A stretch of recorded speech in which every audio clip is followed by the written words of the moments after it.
واقعات ہوتے ہیں جو انسان کی زندگی پر گہرے اثرات اور گہرے نقوش چھوڑ جاتے ہیں۔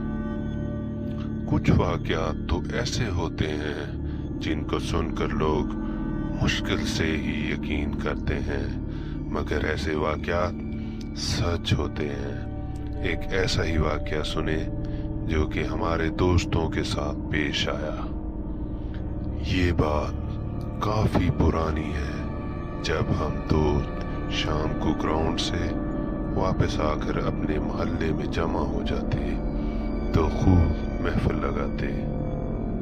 ایک دن ہم رات کا کھانا کھا کر گھر سے باہر نکلے تو دوستوں نے بولا آج جمعرات ہے اور آج جن بھوت چڑیلوں کا دن ہے۔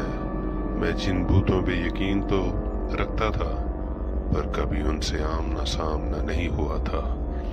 میں ان کی بات سن کر ہنس پڑا۔ یہ سن کر میرا دوست غصے سے بولا، یہ جو گاؤں سے باہر کھیتوں میں جامن کا درخت ہے، اس پہ آج جن بھوت آئیں گے۔ اگر نہیں یقین تو سب میرے ساتھ جا کر دیکھ لو۔ اور ہم سب نے حامی بھر لی اور اس کے ساتھ چلنے کو تیار ہو گئے۔ میں اپنے دوست کا نام بتاتا چلوں، اس کا نام ارشاد تھا اور وہ رات کو کھیتوں میں گھومتا پھرتا رہتا تھا۔ اس وجہ سے کافی دوستوں کو ارشاد پر بہت یقین تھا، لیکن میں نے اس کا یقین نہیں کیا۔ ہم 5 دوست تھے جس کے نام تھے عابد، ناصر، ساجد، مدثر اور ارشاد۔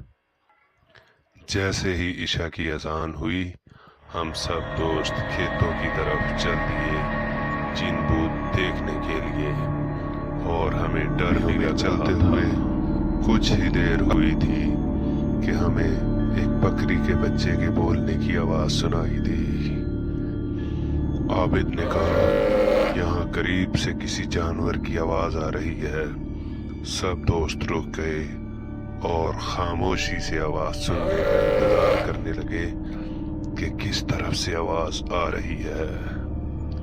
ابھی تھوڑی دیر ہی گزری تھی کہ بچے کی آواز دوبارہ آنے لگی۔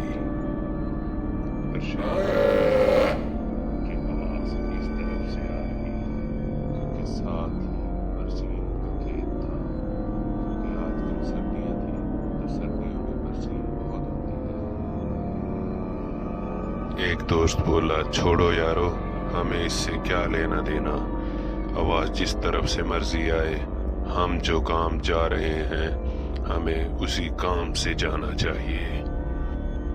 کوئی بھی دوست اس کی بات نہیں مانا اور سب برسین کے کھیت کی طرف چلنے لگے۔ وہاں جا کر دیکھا تو ایک چھوٹا سا بکری کا بچہ کھیت میں بیٹھا تھا۔ ہم نے کہا کہ یہاں جو بھی بکریاں چرانے آتے ہیں یہ بچہ ان کا رہ گیا ہوگا، چلو اس کو اٹھا لو، صبح پتہ لگا کر واپس کر دیں گے۔ کہ سب نے اس کی بات سے اتفاق کیا، ایسا ہی کیا۔ اس کو ہم نے اٹھا لیا اور اپنی منزل کی جانب بڑھنے لگے۔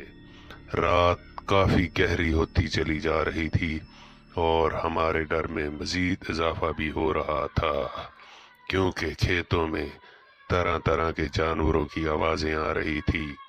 مدثر بولا یار ہم کو واپس جانا چاہیے، آگے بہت خطرہ ہے۔ سب اس پہ ہنسنے لگے اور اس کو ڈرپوک کہنے لگے۔ خیر وہ خاموشی سے ان کے ساتھ چلتا رہا۔ پھر راستے میں ہمیں سیٹی کی آواز آنی شروع ہو گئی۔ سب رک گئے اور ایک دوسرے کی طرف دیکھنے لگے۔ وہ خاموشی سے ان کے ساتھ چلتا رہا۔ پھر راستے میں ہمیں سیٹی کی آواز آنا شروع ہو گئی۔ سب رک گئے اور ایک دوسرے کی طرف دیکھنے لگے۔ ڈر سب کے چہرے سے صاف نظر آ رہا تھا، پر کوئی بھی یہ نہیں چاہتا تھا کہ ہم واپس جائیں اور اللہ کا نام لے کر اس جامن کے درخت کی طرف بڑھنے لگے۔ ابھی تھوڑی ہی دیر گزری تھی کہ ہمیں چلتے ہوئے سامنے ہی وہ درخت نظر آ گیا۔ ہم سب دوست